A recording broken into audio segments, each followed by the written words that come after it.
All right, hello everyone. We're back with Uranus in Leo, or the fifth house. So we're going to start by just introducing the general meaning of the fifth house, and we'll jump into the meaning with Uranus there or in Leo. So the fifth house speaks to the fact that everything in creation expresses the unique imprint of Creator itself. So Leo in the fifth house corresponds to where a soul becomes very self-focused, in the sense that it's awakening and coming to realize and know itself as a unique expression of divine intelligence. And the quality of that experience, of that personal realization, is not just one of seeing oneself as unique. It's really an inherent appreciation of life itself, that life reflects divine imprint. Life is divine creation. There's this quality in the fifth house and in Leo in really opening the heart and really appreciating beauty and seeing beauty not according to some kind of social standard that we ascribe to life, according to like the judges will, put on a pageant and you'll get the beauty prize. Like, not comparative beauty, that's a patriarchal distortion, but inherent beauty. Beauty that reflects the brilliance, the majesty, the glory, the respect, the ineffable quality of life itself. It really points back to the source of all of life. When we have that experience of seeing ourselves as uniquely what we are, there's a dual realization of, one, I didn't create myself. And seeing that I didn't create myself, it brings this sort of awe and wonder for oneself, for the beauty and the majesty of one's own being. And then it also brings a calling to actualize. And that's what Jeff Green speaks about with the fifth house Leo sun archetype. It's about creative self-actualization. And what that means is we need to cultivate a quality of confidence and healthy interest in ourselves and our own capacities or abilities according to our own natural design, according to our unique nature. And there's a sense of purpose in that. Like, there's something unique and special about me, and I need to know that and feel it and experience and embody and express it and actualize it. Without that confidence, we won't have the courage to really step into ourselves, because we'll be too afraid of, will other people like me? Externalize outward, right? Or comparing ideas of beauty to external standards.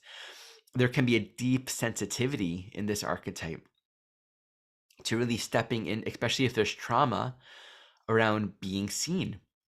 And now let's close this intro with one important, useful perspective. Children need to feel seen and appreciated for who they are. And it's not useful to bring into that, like, you're the best at this thing, or that's a thing that we often do that instills an idea of specialness that is not inherent to one's being, but it's more comparative. But just like, you're special because you are.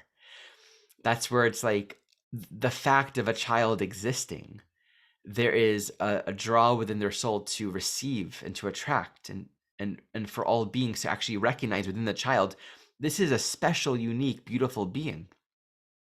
And so there's a quality in the fifth house Leo of, if we think about the metaphor of children, seeing the innocence and the beauty of just creation. And all children need to feel safe and secure to explore their own creative capacities, to have that confidence to pick up some markers. And my daughter's going to draw all over the couch and on the carpet, and that's annoying, but there's a quality in that of creative self-actualization. She wants to know what she can do with what she's got. She's learned how to draw and she loves seeing it.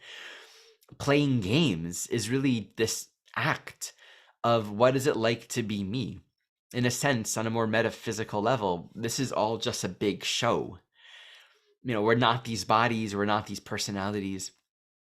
From the Leo fifth house perspective, if we think of ourselves as a soul coming into this experience, it's, what is the way in which we as a soul are here to actualize? And it's getting really interested in the particular role, the particular gifts, and the particular skills and talents that come with this incarnation.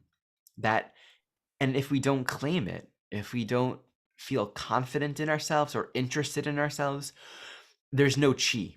Like imagine a child that just doesn't feel excited about, playing or playing games or doing peekaboo or, draw. It's like without that kind of energy, there's no feeling of living. There's no drive to exist. Not so much a drive, but interest in having a unique, special existence. So when we tune into the whole realm of Uranus and trauma, of course, we'll be speaking to dynamics around that. Anything you want to add to the fifth house?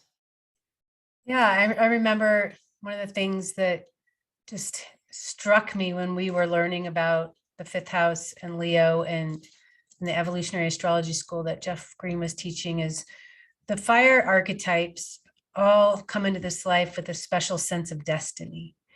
And if you don't feel like you're fulfilling that special sense of destiny, that creative life purpose, there can be no buzz, that European buzz that you want to feel. You can feel disconnected. That fire is so important, to light that fire of purpose, of passion, which is so Leonian. Leonians love to love, they love to live, they love to be on fire, they love to shine their light on other people as well. They're incredible at that.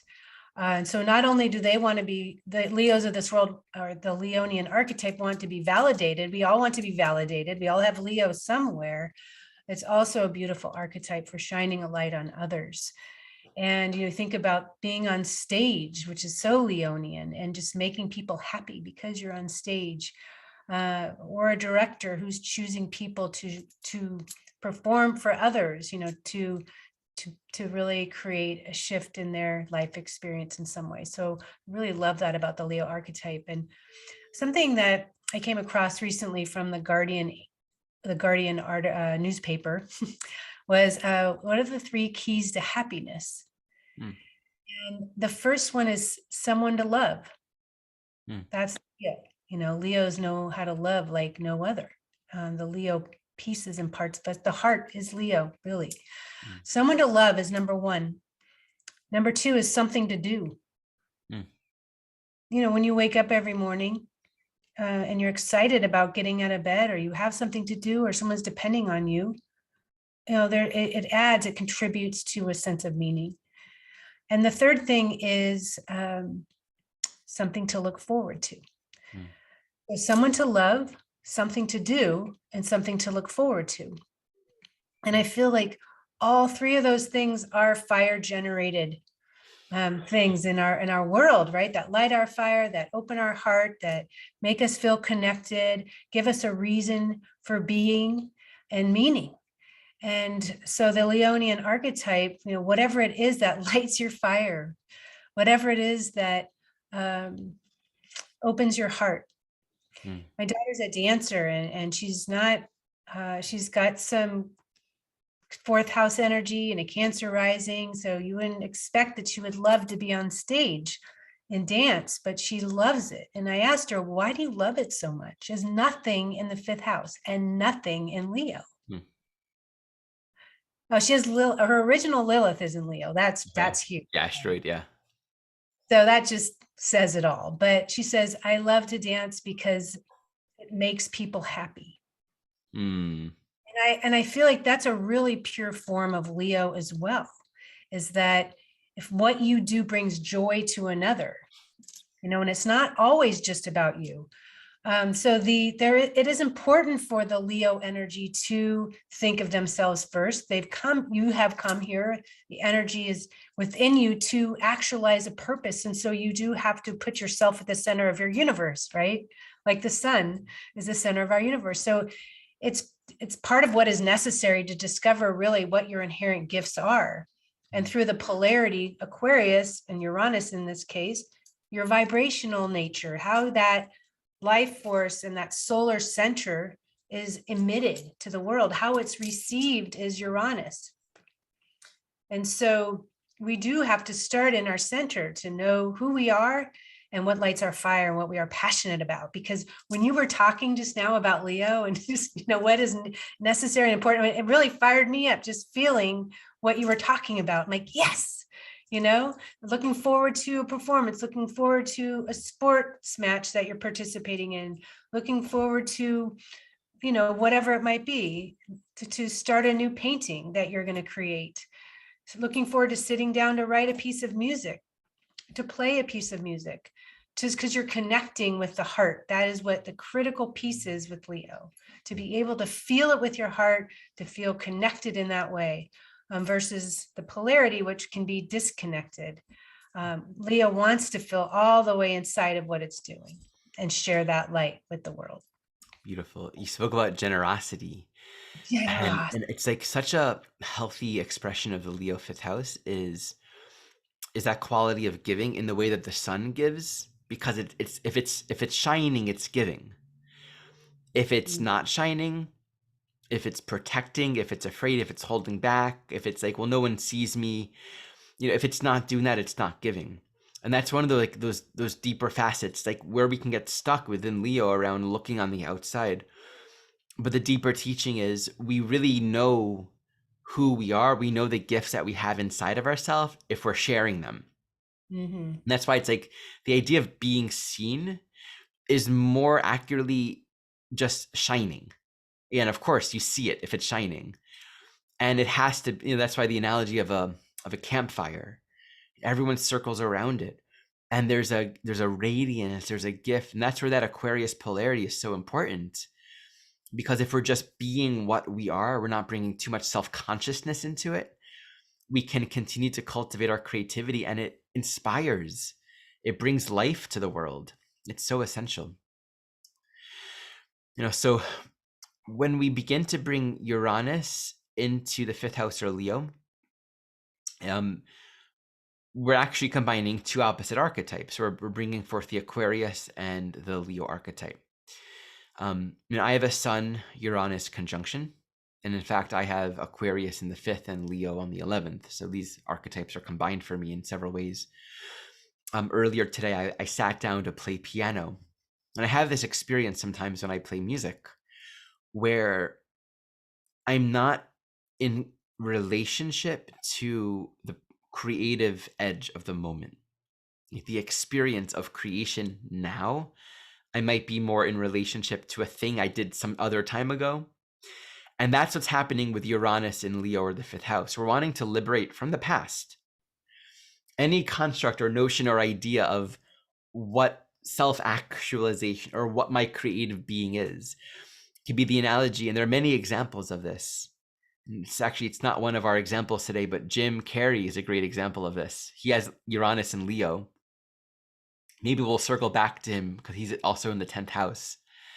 And he sort of just got to a point where he's like, he's kind of becoming more and more disenfranchised with the whole like fame.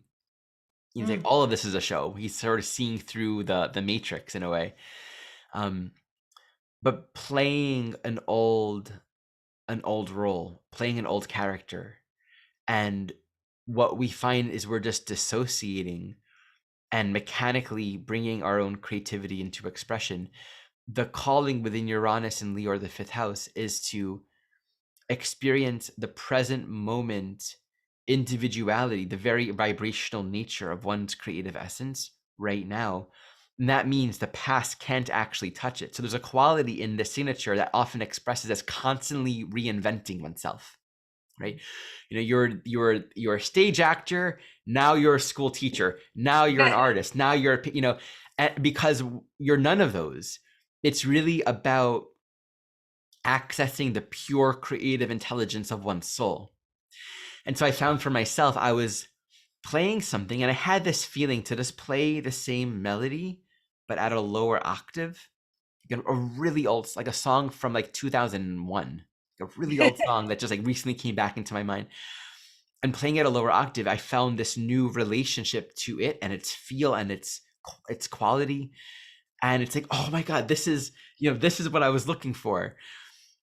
Uranus and Leo in the fifth house is getting outside of one's own boxes to experience one's own inherent genius. And genius is not like he's a genius, like he's a person or she's a mermaid or whatever. It's like Genius being more of a thing that is within one's being, that is realized. Your genius. I have a genius. You have a genius. It's a quality of being that is impersonal to our personality. And I think that's such an essential part of Uranus in the fifth house or Leo, really getting out of one's own way and awakening to this inherent brilliance within one's own being. Mhm. I mean, some of the different people that I was exploring when we were preparing for this today, and I didn't realize that about Jim Carrey, but he is, in terms of his shock value and what he brings to the stage and how he makes people laugh. I mean, like no other. That's Uranus, like no other. You're it. I mean, Ellen is a female version of a comedian or somebody who's just knows how to uh, just meet the people with her message. I think, she's funny, she's spontaneous. And then Tom Hanks would be another one. I don't think we're going to talk about today, but he is probably one of my all-time favorite actors. And a lot of that, of course, has to do with the different roles that he plays. And so many of them are Uranus in Leo, right? Big and Sleepless in Seattle, that heartbreak kind of story. I mean, there's a multitude, Green Mile, and there's just so many different movies he did that were just and talk about reinventing yourself. How many different kinds of Oh people can you? boy.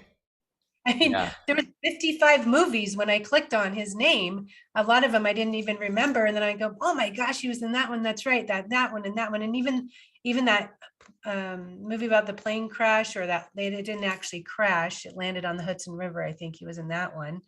But it's still this, accident. It's so Uranian what's happening. And so you imagine that all these actors are choosing roles that where they're working out things from other lifetimes as well in their movies, and maybe even working to resolve some of the old trauma signatures for themselves. I mean, these are not random things that they're choosing or being chosen for. So I love that word. It's perfect. Reinventing yourself all the time and getting outside of your own box, and it's like watching yourself from outside of yourself. This is who I am. This is my nature. This is the unique expression of who I am. And the thing that we get hooked up on with Uranus is the metaphor. Oh, this looks really good, or everyone really appreciates it, or everyone really likes it. And so we get stuck in it, and it can feel scary to step outside of the mold of other people's expectations or what everyone knows or adores us for. And so, there are two expressions here. One is dissociation, right? It can be feeling creatively stifled and suppressed. Actually, I've worked with so many clients with Uranus in the fifth where that's the theme, right? They either are permeating shyness, afraid of being seen, actually not wanting to be seen. Oh, I don't want people to see me. They'll make fun of me, or they'll project all kinds of things on me.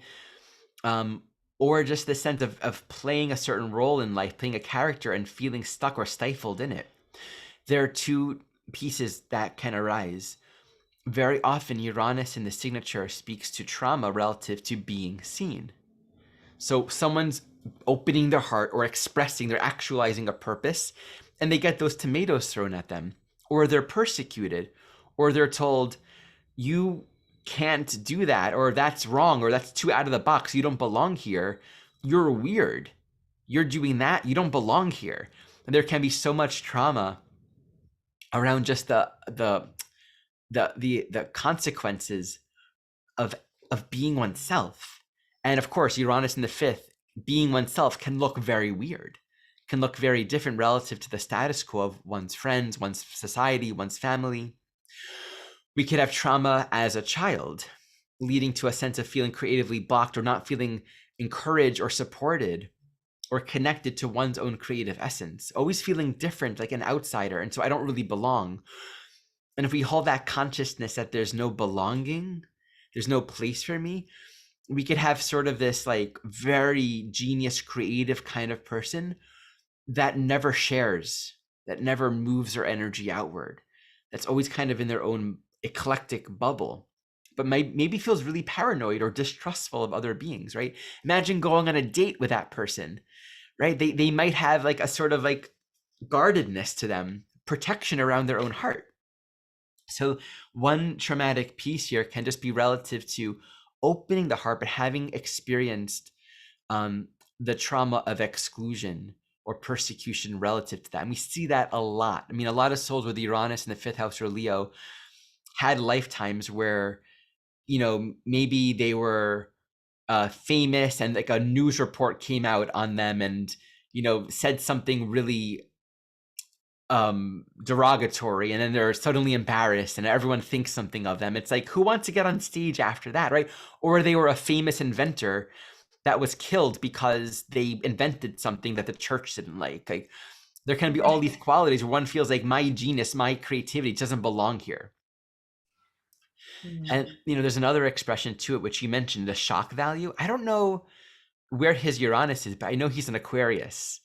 Wait, I'm forgetting his name. He did a lot of shock music. He would wear black. He golfs a lot now. Oh, forget it.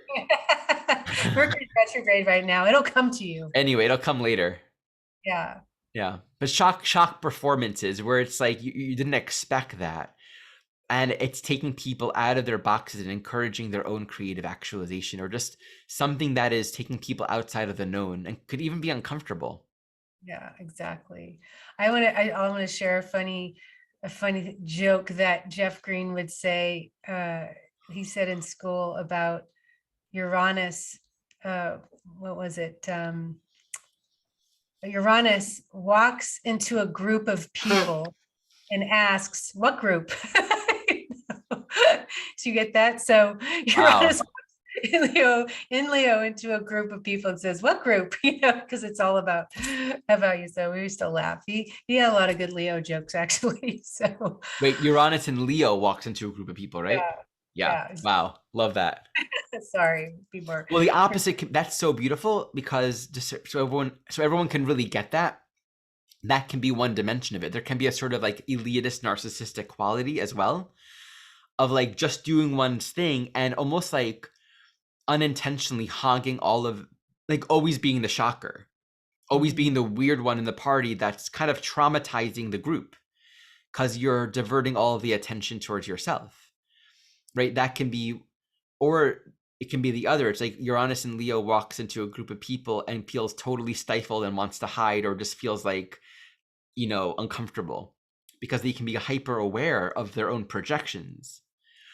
And one of the teachings that Jeff Green shares around Uranus is that the whole community lives inside. All of creation is inside. Like, all these different facets of life and community and people that we see out there, they're components of the ecosystem within.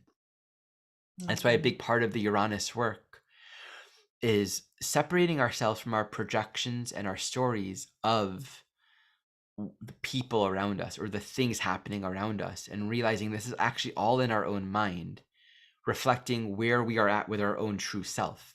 It's all an invitation for our own liberation. Yeah. One other thing too, I mean, all those things within that soul, I mean, well, anywhere we have a Uranus, we can feel different. But, you know, when you have Uranus in the fifth or in Leo, you can feel so far ahead of your time, or maybe your art, your craft is so far out there, so progressive, you know, it can't be assimilated by people. You know, it could be their music, it could be your art, it could be anything, your message. And, you know, that kind of creates more of even a greater distance between you and the world in that way. People just don't get me. They don't get my art. They don't get my music. I mean, I've heard that plenty from people in my life that are just on that edge, you know, they really are. And just whether also like the technological music that became so popular, you know, before it became popular, people are like, what is this? You know, and then all of a sudden everyone's listening to it and dance clubs and things like that. So yeah, it could be people that are just so far ahead of the time that you know, they're feeling completely like an outcast, or that people aren't appreciating their genius, right? Yeah. I just realized you said dance clubs. Dance clubs is a Uranus in the fifth house thing, right? You're in a club, Uranus, for dancing, fifth house. All these people dancing to work.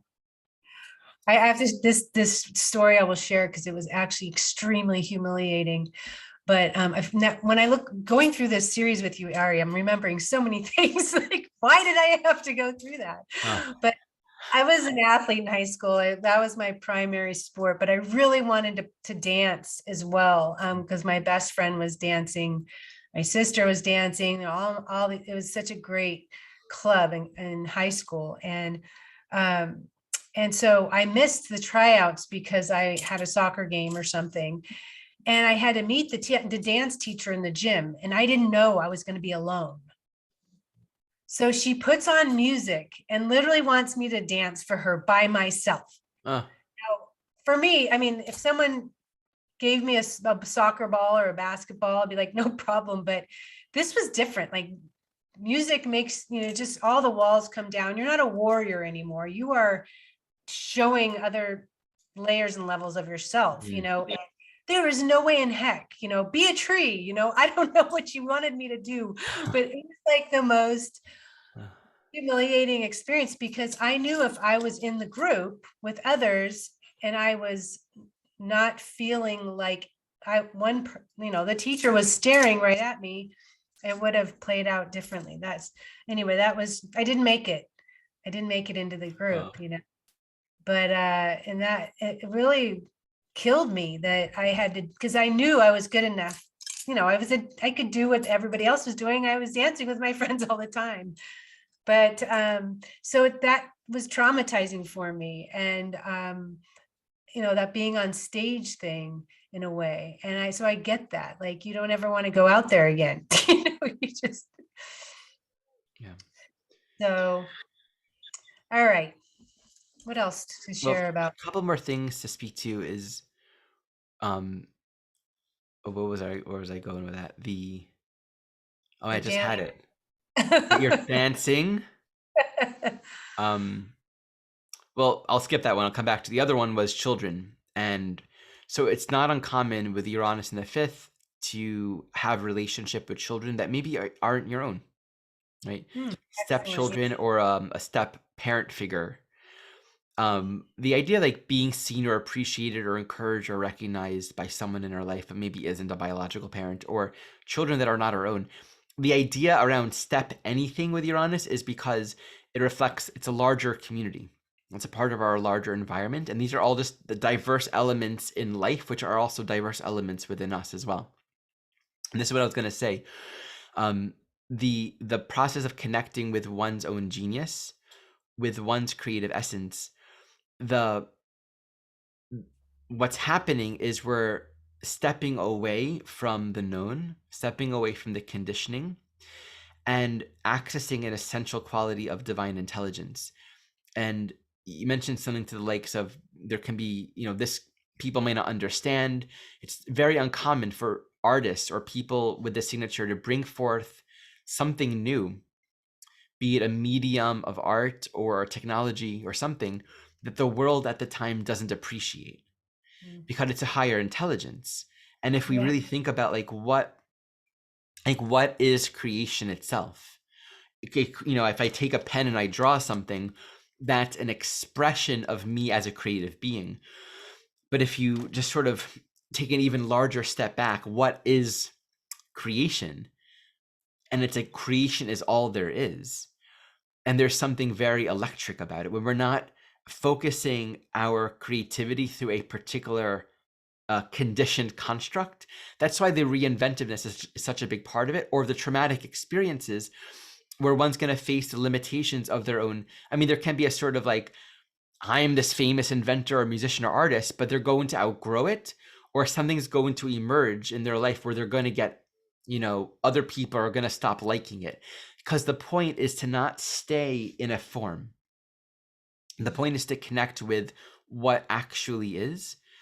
And Uranus isn't about form. Forms are time and space. So it's like becoming, a famous musician isn't really the point with Uranus in the fifth house or Leo. It's actualizing one's inherent divine intelligence, which just takes up a soul. It's almost like further and further and further and further beyond every story that one has ever known. And if there's any fear of the Uranus fear of crossing that threshold, I've never done this before. Will I be good enough? What will it look like? What will other people think? These are traumatic feelings that might arise that are actually oftentimes an indication that the soul is at the threshold of crossing into a new state. So one big message for this Uranus is a higher level of the higher intelligence of courage. Like, what's courage on a higher level of consciousness? It's the courage to liberate from one's story and boldly be oneself, whatever that might look like, which is a powerful thing to explore. It's about not attaching to not even attaching to what people do with what you've created. Oh yeah. Anyway, is absolutely about non-attachment. That's what we're all as souls learning, not to attach to anything. Or our sense of That's such a big part of it. That can be the trauma of Uranus in the 5th house. Yeah. You know, your art's destroyed. Things what like about that. Oh gosh, I just thought of something. This is amazing story I just thought of. So we have a close friend who was an incredible artist and went to a school in England somewhere, I want to say, or Scotland. And they made all of these incredible creations, paintings and sculptures. And like, he had never been so blown away by what he was able to produce with this kind of instruction and support. And at the very end of the school year in college, the teacher said, now you have to destroy them all. Everything you've created from that year. The best things you have ever created, you are destroying. And, you know, he's now in his 50s. This was how many years ago? But, and it still kills him. He is a Leo sun. He's like, it's still kill. Like, I would love to have shared that with you or with people that I love. I don't even think they had pictures of him. I don't remember that. But that is it. What was the point of the teacher having them be destroyed? Like, were they trying to teach a lesson? Yeah, absolutely. Not attaching to maybe this one thing that you're evolving artists, or this does not define you. This one thing does not define you. It is definitely that could be traumatic if the soul isn't ready for that, and or necessary for them even. Yeah. Angry too, I think. I'm sure. Wow. Yeah, totally. I mean, I've had experiences of, I mean, I write so much music, and for many years, I would just have a little digital recorder before iPhones. And I had a little digital recorder where songs would come in, or melodies. I mean, 70 something melodies, many of them with words and lyrics and beautiful arrangements. And I went to this dinner once in San Francisco, and the recorder was in my jacket, and my jacket was stolen. And I was so disheartened. And you know, part of what that taught me, this was in 2008, part of what that opened in me is, if I'm not sharing my music, this is going to keep on happening. And it's true. It's like, if I'm just creating and it's on my recorder, but I'm not actually bringing it out and like making a song, you know, and sharing the songs are for singing. So, you know, if it's not going anywhere, it's poised to get lost. So it kind of inspired, that opened up a new phase of life for me, where it planted the desire to share my music, which is not in me before that moment. It opened that up. So your soul called that in, Ari, because you weren't doing enough with it. And so the Uranian shock that you had, the sudden loss of what you felt was a part of you. Yeah. Your right. Not attached, right? There's your separation. Yeah. Bye-bye. But it's in you, and just the art is in that. You know, in an audio recorder, 3rd house. I have Uranus sun in the 3rd house. Yeah. So literal. Yeah. But you needed that. Unfortunately, Uranus can be so cold when it happens. Like the example I gave you with the art teacher, it can feel so cold at the time. The teachings of Uranus, so cold. Because Uranus is not attached to how you feel about what it's about to deliver. I mean, it's just the nature of this archetype, unfortunately. But and this just reminds me too, when I draw with my daughter, we have a little whiteboard and we'll draw, and then I'll erase it, and she's never attached to what she drew. And I'm very curious to witness if at all, right? At what point will that attachment come in? At what point is there going to be an identification with, I created that in the past, and it's a fascinating, like, children innately from the get-go are not attached to the creations, they're just creative. It's something interesting that I'm just drawn to observe. We can learn so much from them. Yeah, as long as we don't try to teach them what we think we know too much.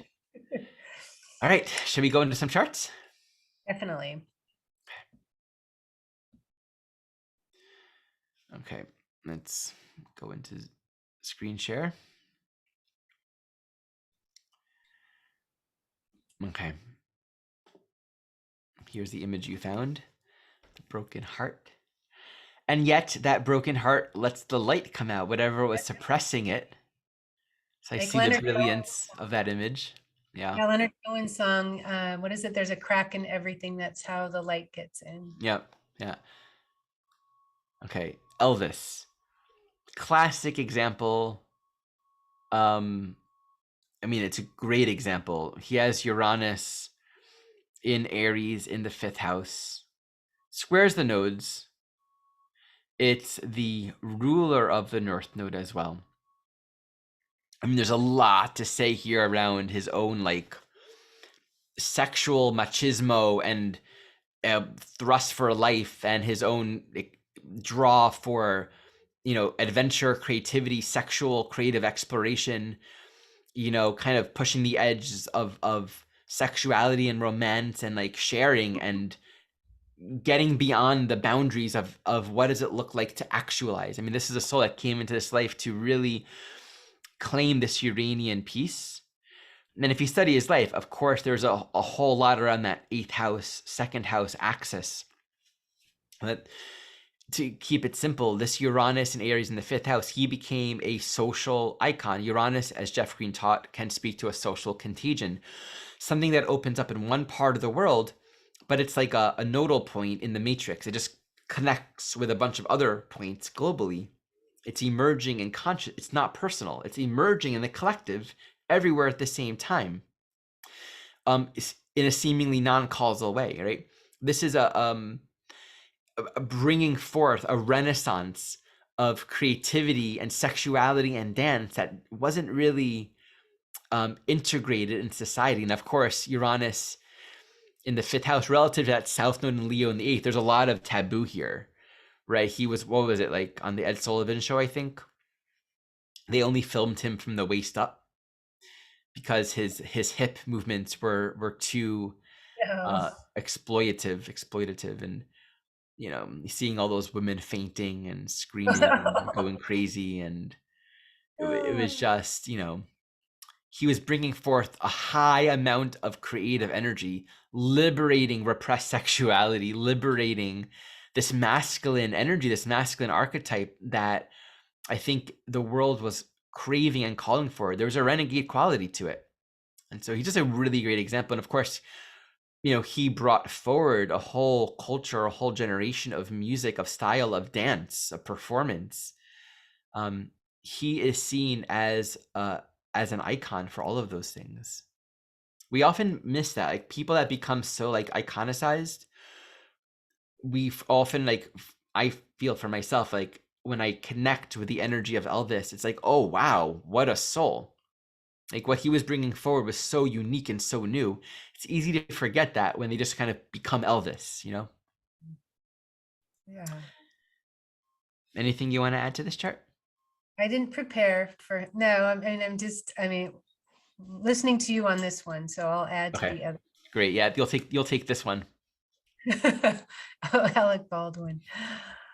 Well, I thought of Alec Baldwin today because of this terrible accident that occurred when he was on the movie set Rust in Santa Fe, New Mexico last October. He accidentally shot a cinematographer on the set. And so, you can Well, he see, shot, but there were bullets, not blanks, in the gun. right, bullets. Okay, so this is important because he trusted that the gun was safe to shoot. So you can even see in this chart here, with this isn't part of necessarily the Uranus piece, but as Venus is in the 8th in Aquarius, it's ruling the south node, and as Mercury in Taurus in the 10th. So he trusted that the bullets were blanks, or that they were blanks, and everything was safe. And that, this is definitely, the Uranus is squaring his nodes. So the shocks, these sudden events, this is not the first time something like this has happened. Mm-hmm. So, but more, really what I wanted to talk about here is, I don't know if you have the overlap. We don't need to go there next, but even the day that happened, the Uranus transit was literally exactly squaring his Mars, right? So Uranus here in the 11th house squaring his Mars, and it's retrograde on the day of this fatal shooting. We have transiting Mars on his Jupiter as well. Transiting Saturn is squaring his nodes, but the Uranus transit in particular, which rules his Mars in Aquarius, that same Mars is opposing his natal Uranus. So really the question then becomes why, why did this happen? Certainly there's going to be themes around not just taking someone's word for it, following through and, for yourself. What do you think might have been the reason why he had to experience that? Oh, I want to be. Let me close these. How do I close these annotations? 1 second. Oh, I don't know. 1 second. Okay. How do I end these annotations? Okay, clear all drawings. I'm always hesitant to jump into the why, because it's such a powerful statement and thing to be speaking to. But we can recognize some obvious pieces here. With his own natal Uranus-Mars opposition square in the nodes, one way or another, this soul comes into this life with pent-up, suppressed energy. And that obviously will, the roles that are played, like how that's actualized or expressed or used through acting, would make a lot of sense here. But there's some existing dynamic here around violent, traumatic events that come out of the blue.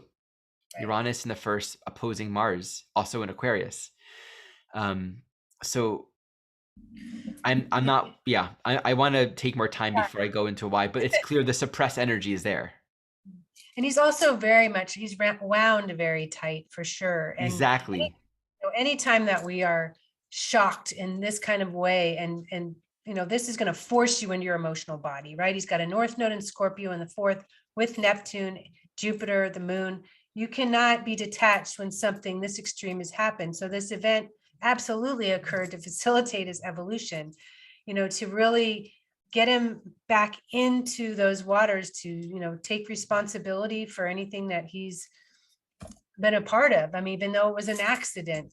So what could I have done differently? And you can imagine going round and round and round, but it's being more present all the way in every way, and emotionally and otherwise. And I'm going to segue now to along these lines to the fact that, he has 7 children or 6 children, one on the way, and another child who he had with Kim Basinger. So he's going to be the father of 8. And one thing that I was reading about his daughter Ireland was talking about how emotionally unavailable he was when she was growing up. So you've got this wound tight soul, and for all sorts of reasons, and then you've got this inability to connect to your child emotionally. And I know, of course, this event probably had several reasons for it, but it's absolutely part of it is throwing him back into his emotional body, and really being a large event to contribute to his evolution, and being present, being grateful for every moment, maybe with every child that he has. Then why so many children? And one of the things that came to me is that, I think that he has been, there's 2 scenarios that could be here, that he could have been an abandoned child himself in a recent life, and been raised for a time in an orphanage, right? So you can see the orphanage would be Aquarius, and it would be the Uranus element. His his south node is in Taurus, right? You can very much feel like you're on your own, right? And it's with Mercury, and Venus is in Aquarius, the ruler of that south node, opposing his Pluto in the second house. All these themes around, it could be adopted or it could be an orphanage, but also Very the flip, internalized, very withdrawn. right? So feeling abandoned by his parents in that life. So there's these themes around being abandoned as a child, and so wanting to experience that sense of family. But on the flip side, I think he's probably also abandoned his own kids in recent lives, and this is a way of compensating for that. Compensation is Jupiter, so the ruler of Venus in the 8th house, which does oppose his Pluto, is Venus is the ruler for Jupiter retrograde in the 4th on the north node. So his way of compensating would be, to wanting to give to these children that he's having. And, maybe it took till his older years. I mean, how old is he? Oh my goodness, he's what, 62, or I can't do the math, but his wife is pregnant with their 7th child, and he's in his early 60s. I mean, that's gonna be, can you imagine when in 20 years, he's gonna be in his 80s having these kids. So these are, the Uranus here can be any kind of trauma or any kind of disconnect in this case. So both themes could have been true in other times. And, I don't know if did you pull up the picture that I sent to you? I had a picture of his kids with himself and his wife. I didn't include that, no. Okay. Anyway, there was a beautiful picture I found with him and his, it was one of his movie premieres where he was doing voiceovers, a Disney premiere, something like that, Pixar, Disney. And all the kids looked very happy and kind of crawling all over dad. So I definitely feel like he's trying to work through some of kind of what he missed out on, or maybe what he was responsible for contributing in other lifetimes. But themes of abandonment, whether he was abandoned or he abandoned other children, is playing out in this signature. So, and just to see in a very objective way the kind of traumatic events that might happen in our life that we're witnessing, or that seemingly seem to happen around us but don't logically seem to connect with us, they're relevant. right. They're all vibrationally relevant. And just to see the archetypes, Uranus and Leo in the first, a gun accident on a film set, Right, traumatic gun accident.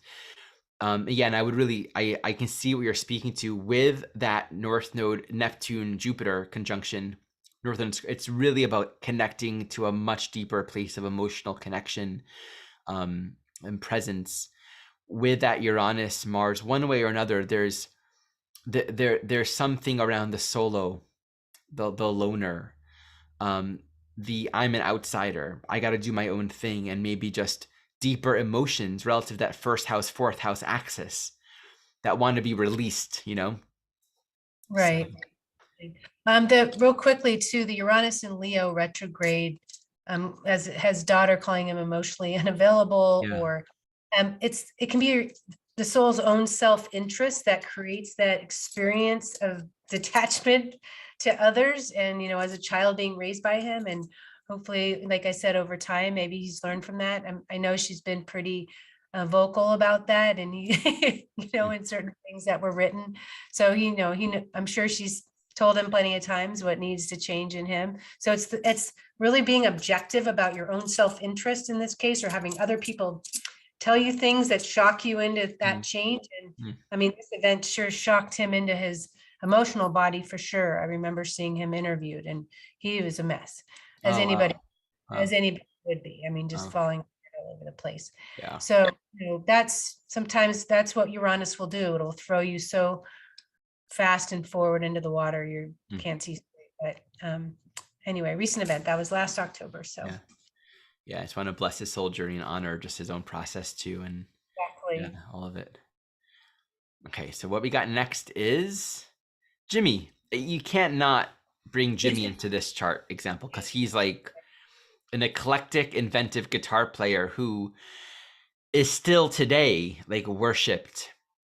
Okay, Uranus in the 5th. This, it's like you got the Elvis people The Elvis people are probably not the same people as the Jimmy people. But like, you'll have the people that are sort of like the culture of that particular iconoclastic creative person, that just resonate with that vibration.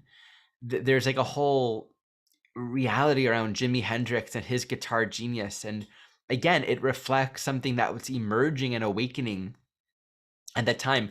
Uranus in Gemini, retrograde, opposing Mercury. He was a lefty. He had to learn how to play guitar as a lefty on righty guitars. He invented his own style. He just did everything on his own, found and cultivated his own technique. It's a new phase with Saturn as well, also retrograde. I mean, just such a clear, and Uranus and Mercury also square the nodes, right? Such a clear example of a soul that is really just beating to the drum or plucking to the string of his own guitar and finding his own way creatively according to his own nature. And I think that Uranus retrograde opposite Mercury and Sag is also this piece of, there's this much higher intelligence to apprehend a much greater scope of reality and to even see the instrument in a completely different way than how other people see it. That Uranus in Sag in the 11th, it's a much more expanded, intuitive, detached relationship to playing music, to instrumentation, that allowed him to perceive pathways that other people didn't perceive. And then that opposition to Uranus and Gemini retrograde in the 5th, the stress within his soul to actualize that in a unique creative form and live on that threshold of, I've never done this before. I've never been here before. No one's ever heard this before. There's a lot of auditory stuff here. The sounds, how he created sounds, how he played and worked with the instruments to produce sound. It's just brilliant. And again, one of those examples where you hear a lot of Jimi Hendrix stuff, but when you come back to it and you hear the music, you really reconnect with the nature of the genius itself. And one thing worth pointing, all these people like Elvis, Jimmy, and all others, they bring something new. And what happens with Uranus, people love it. It awakens something in them.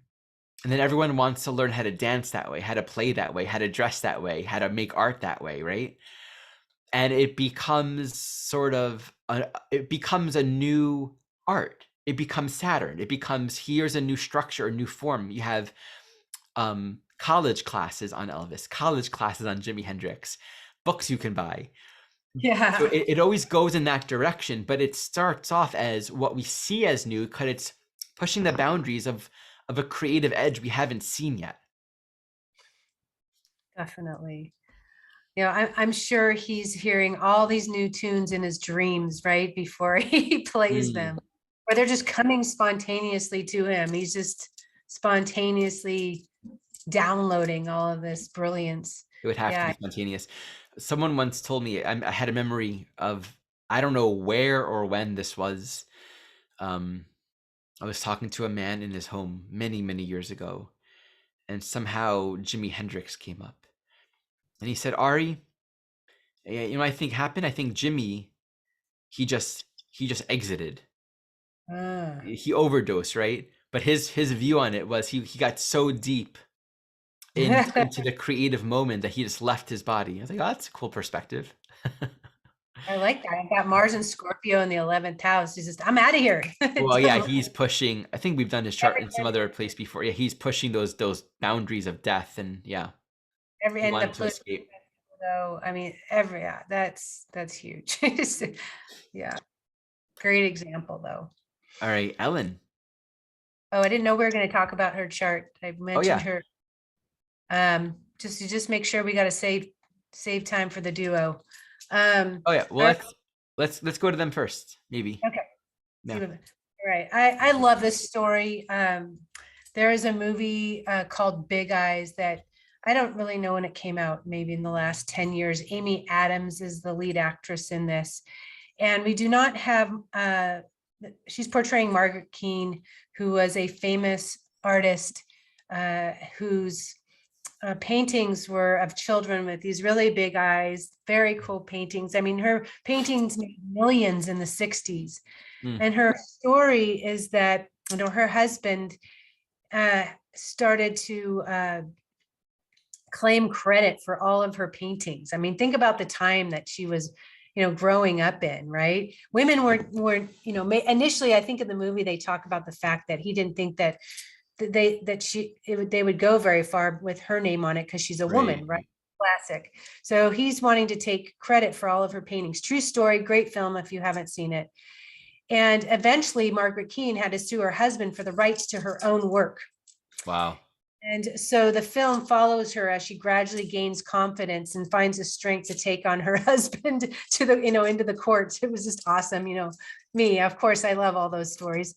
And Amy Adams just does an awesome job in portraying her. And you can see her, we thought it would be a cool thing to put an overlap on these two charts, because earlier I had mentioned, I'm sure that so many actors will be choosing roles that, whether they're, past life stories of their own, or who knows, these two look like they could have been related. Let me look at the contacts in this chart. We've got, of course, Amy Adams has a fifth house, Uranus and Libra. And the ruler Venus, Margaret Keane's Venus is conjunct Amy Adams' Mars. I mean, to me, I can't say for sure, but they could have easily been mother and daughter in another life, or come through Such family. similar signatures.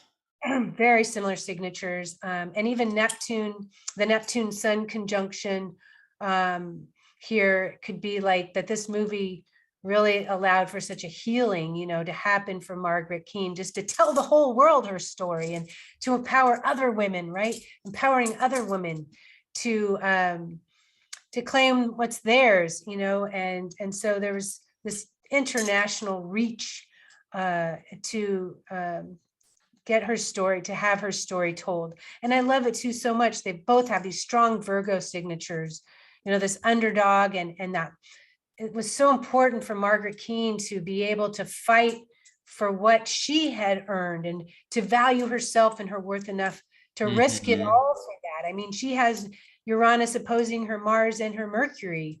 I mean, Margaret Keane does. We just don't have a birth time, so I don't know where it falls, but that Mars Mercury conjunction is right on top of Amy Adams, Pluto in the fifth house. I mean, to take your story to the stage, you're taking your story to the stage. I mean, this is a double kind of Leonian signature, with Margaret Keane being this incredible artist, which is so Leo, and then Amy Adams taking it not just to the stage, but to the big screen and then all over the world. I just think it's a wonderful example of how fast a story like that can fly, and how healing it can be for, and empowering it can be for others, but healing it could be for Margaret Keane as well. That's so cool. Kristin, clarification. I see a birth time for Margaret. Did you mean, and no, none for Amy? Did we mean to do the other way around? No, we don't have a birth time for Margaret. I don't know where, that's where she was born, in Nashville, but I don't know. Oh, so 8:44 is just random. Yeah, and so 12 a.m. is what is on file for Amy Adams. I mean, it could be 12:30, but it would still put Uranus in the fifth. So I say it could, because I think somebody she was born on the 20th of August. So or just after midnight, but it still keeps Uranus in the fifth house. I just love how similar. I mean, the core thing that I see here is, Margaret has Jupiter in Pisces, and it's funny, we're talking right now, Jupiter just passed this point. Oh yes, squaring her nodes. I mean, this is like about sharing your truth, against all odds, relative to that Virgo as well. I mean, it's just like such a powerful example of a soul coming out with her truth, trusting herself. It would be so great to see exactly where that Uranus is. And it's such a great chart example. A few more quick things. You circled the nodes, so there's a nodal reverse, so the past meets the future. Yeah. Your charts, and Ceres, which is at 14 Sag, Margaret is conjunct Amy Adams North. The non-biological mother. All right, we talked. So it feels like it's really was her mother at another time. I mean, look at them. The energy feels that way, but also recovering something lost from the past. So it's not just maybe the connection they share. gives me the chills even when I look at this chart. So I feel that it must be true. But she's, recovering the truth of her story. I mean, getting the truth out about, further than it even was. She does win in the courts. I'm sorry to spoil the story. I would never suggest you watch a movie I kind of guessed. unless the good guy won. Like, I'm here rooting for the underdog. So I think that Uranus, in stress opposing a Mars like that, it absolutely could be somebody hijacked, my creation, and somebody stole it. Somebody put their name on it. Uranus opposing Mercury. I mean, that's such an example. EA blows me away every day when I pull up these stories, and you can just see it in living, breathing color all over again. So look at that Sun Moon conjunction, Mars Venus conjunction. It's such a profound synastry. It is. I should have run a composite. I didn't do that, but I that will. would be cool. Yeah. Another time. Okay. And Any more? Quick. No, nothing more to say. I'm interested in this movie though. Be cool. Okay, wait. Yeah. Sorry, I have to say one more thing. Yeah. And when it's in synastry, when you start to see repeating themes, again, so we've got Ceres on the North Node. Margaret Keane has her natal Ceres on her Jupiter, and that Jupiter and conjuncts Amy's North Node. So there's this double Ceres theme you see on both charts. That's all I wanted to mention. Cool. Beautiful. Yeah, I mean, to me, that brings in that theme of there's some sort of loss, or there's some sort of, absence, and then one soul coming in to kind of help out or inspire or care for or protect or bring life back into a situation where there was hopelessness and loss and despair. And yeah. Super cool. Yeah, loved it. Okay, we can go to Ellen if you want. Quick touch base with Ellen. Just, it's useful. I mean, we got Uranus and Leo square the nodes, and also Aquarius, Venus retrograde as well in the mix. All this big grand cross. And just a useful note. A big part of her whole soul journey was the shock, coming out as gay, right? In the 90s, when that wasn't really a thing, she was the first, right? Being seen, pushing taboo topics. Of course, on stage, on film. And then all this stuff around her presence as a talk show host, really being about kindness and inclusion. That's sort of been her brand. And then getting a lot of feedback from people that have felt traumatized from the set of her show. Getting a lot of this feedback that people have called it a toxic environment, Scorpio in the 11th house. So there's just a lot here in this chart around these dynamics around belonging, being herself, but also a lot of trauma around being an outsider, maybe excluding others, having maybe been really hurt, heart being really broken, just seeing others or seeing oneself as not inclusive, not together, separation, issues around elitism. So there's a lot in this soul's journey around getting the feedback from the environment that speaks to her being different, the strong her back into herself. Like, where is there some sort of dissociation? Like, a big part of her brand is this piece around kindness and inclusion, which is a very Uranian thing. And then getting the feedback from people that she's not kind, she's angry, and that people on the show, like, all of this can be totally traumatic and shocking to kind of bring back into awareness. Where is there dissociation? Where have I disconnected from my heart? And I don't want to say anything about her personally because I don't know her, but these are the reflections that we see in the chart. And there could be a lot of heartbreak, having that experience of betrayal, of, suddenly being told, we don't like what you're creating. So that's a big evolutionary edge here. What's that? We don't love you for who you are. Right. And I think that's been a lot of the original trauma, just that alone. I mean, it's as simple as that. Every soul wants to be accepted and loved for who they are, included. That's natural. And so to have Uranus in Leo squaring the nodes, it's also retrograde. So it gives it even more intensity. But I feel like she was, she took the arrow for so many who then came out after she did. It's she came first. She's got that Saturn, Mars in the first house. in a new phase, and I'll be the truth teller. I'll be, the first one out of the tent with my story, and I'll take the arrow for it, and I'll be on the front lines. So it's Yeah. really, I think, the Neptune on the North Node, it was like sacrificing her own self for the group, for the very big group.